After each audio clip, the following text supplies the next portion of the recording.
বিসমিল্লাহির রহমানির রহিম। ইসমে আজম আরবি শব্দ।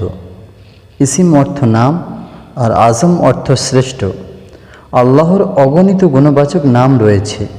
এই নামগুলোর মধ্যে যেগুলোতে সবচেয়ে বেশি আল্লাহর বড়ত্ব ও মহত্ব ফুটে ওঠে সেগুলোকে ইসমে আজম বলা হয়। ইসমে আজম কোন দোয়াকে বলা হয় এ বিষয়ে কয়েকটি দোয়ার কথা হাদিসে এসেছে। আমরা এখানে সেগুলি উল্লেখ করছি। নাম্বার 1, ওয়া ইলাহুকুম ইলাহুন ওয়াহিদ লা ইলাহা ইল্লা হুয়ার রহমানুর রহিম। নাম্বার 2, আল্লাহু লা ইলাহা ইল্লা হুয়াল হাইয়ুল কাইয়্যুম। সুনানে আবু দাউদ, হাদিস নম্বর 1496।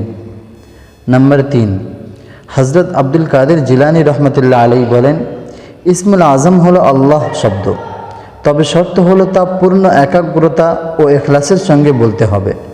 মিরকাতুল মাফাতিহ, খণ্ড নম্বর 1, পৃষ্ঠা নম্বর 6। নাম্বার 4, হাদিসে ইসমে আজমের ফজিলত বর্ণনা করা হয়েছে।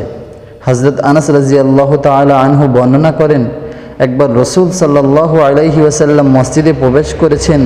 এমত অবস্থায় এক লোক নামাজ শেষে এই দোয়া করছিলেন, আল্লাহুম্মা ইন্নী আসআলুকা বিআন্নী আশহাদু আন্নাকা আনতাল্লাহ লা ইলাহা ইল্লা আনত আল আহাদুস সামাদ আল্লাযী লাম ইয়ালিদ ওয়া লাম ইউলাদ ওয়ালাম ইয়াকুল লাহু কুফুয়ান আহাদ। তখন রাসূল সাল্লাল্লাহু আলাইহি ওয়াসাল্লাম তাকে বললেন, তুমি জানো তুমি কি দিয়ে দোয়া করেছো? তুমি দোয়া করেছো ইসমে আজম দিয়ে, যার মাধ্যমে দোয়া করলে আল্লাহ কবুল করেন, এর মাধ্যমে কিছু চাইলে আল্লাহ তা প্রদান করেন। সুনানে তিরমিজি, হাদিস নম্বর 3544।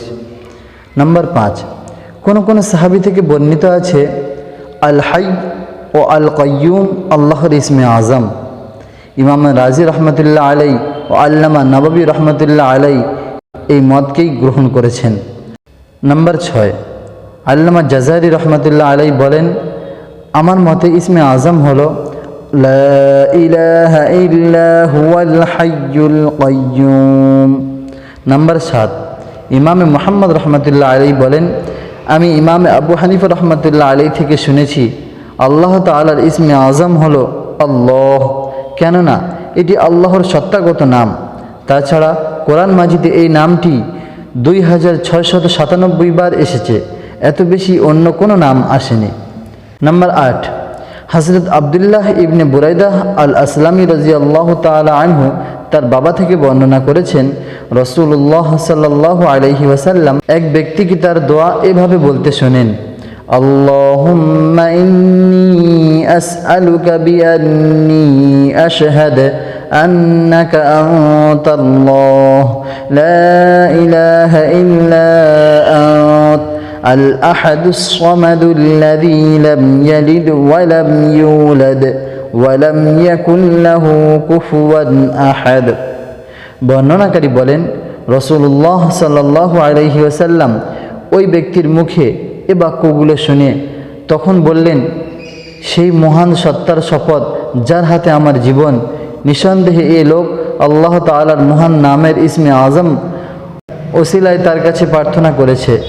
যে নামের ওসিলায় দোয়া করা হলে তিনি কবুল করেন এবং যে নামের ওসিলায় প্রার্থনা করা হলে তিনি দান করেন। তিরমিজি ও ইবনে মাজাহ। নাম্বার 9, একবার হযরত আনাস রাদিয়াল্লাহু তাআলা আনহু রাসূল সাল্লাল্লাহু আলাইহি ওয়াসাল্লামের সঙ্গে বসেছিলেন। এমন সময় এক ব্যক্তি এসে নামাজ আদায় করল এবং নিচের এই দোয়াটি পাঠ করল, আল্লাহুম্মা ইন্নী আসআলুকা বিআন্না লাকাল হামদ লা ইলাহা ইল্লা আনতাল মান্নান বাদিউস সামাওয়াতি ওয়াল আরদ ইয়া যাল জালালি ওয়াল ইকরাম ইয়া হাইয়্যু ইয়া কাইয়্যুম। তখন নবীজি সাল্লাল্লাহু আলাইহি ওয়াসাল্লাম বললেন, এ ব্যক্তি ইসমে আজম পড়ে দোয়া করেছে। ইসমে আজম মহান আল্লাহর এমন নাম যে নামে ডাকলে মহান আল্লাহ তাআলা সাড়া দেন, যে নামে তার কাছে চাওয়া হলে তিনি সব চাওয়া পূরণ করেন। দোয়া কখনো বৃথা যায় না, দোয়া কখনো বৃথা যায় না। 3 পদ্ধতিতে আল্লাহ তাআলা দোয়া কবুল করেন। যখন কোনো মুমিন ব্যক্তির দোয়ায় কোনো পাপ থাকে না, আত্মীয়তার সম্পর্ক ছিন্ন করার বিষয় থাকে না, তাহলে আল্লাহ তাআলা 3 পদ্ধতির কোনো এক পদ্ধতিতে দোয়া অবশ্যই কবুল করেন। নাম্বার 1, সে যে দোয়া করেছে হুবহু তা কবুল করে দুনিয়াতে দেওয়া হয়। নাম্বার 2, তার দোয়ার প্রতিদান পরকালের জন্য সংরক্ষণ করা হয়। নাম্বার 3, দোয়ার মাধ্যমে তার অনুরূপ কোনো অমঙ্গলকে তার থেকে দূরে রাখা হয়। মুসনাদ আহমদ। বন্ধুগণ, আল্লাহ তাআলার কাছে চাইতে হবে, আর আল্লাহ তাআলা বান্দার প্রার্থনা ফিরিয়ে দেন না। কেউ যদি আল্লাহর নামের উসিলায় দোয়া করেন, তাহলে আল্লাহ তাআলা তার দোয়া অবশ্যই কবুল করেন। আল্লাহ তাআলা আমাদের প্রত্যেককে দোয়া করার তৌফিক দান করুন। আমিন।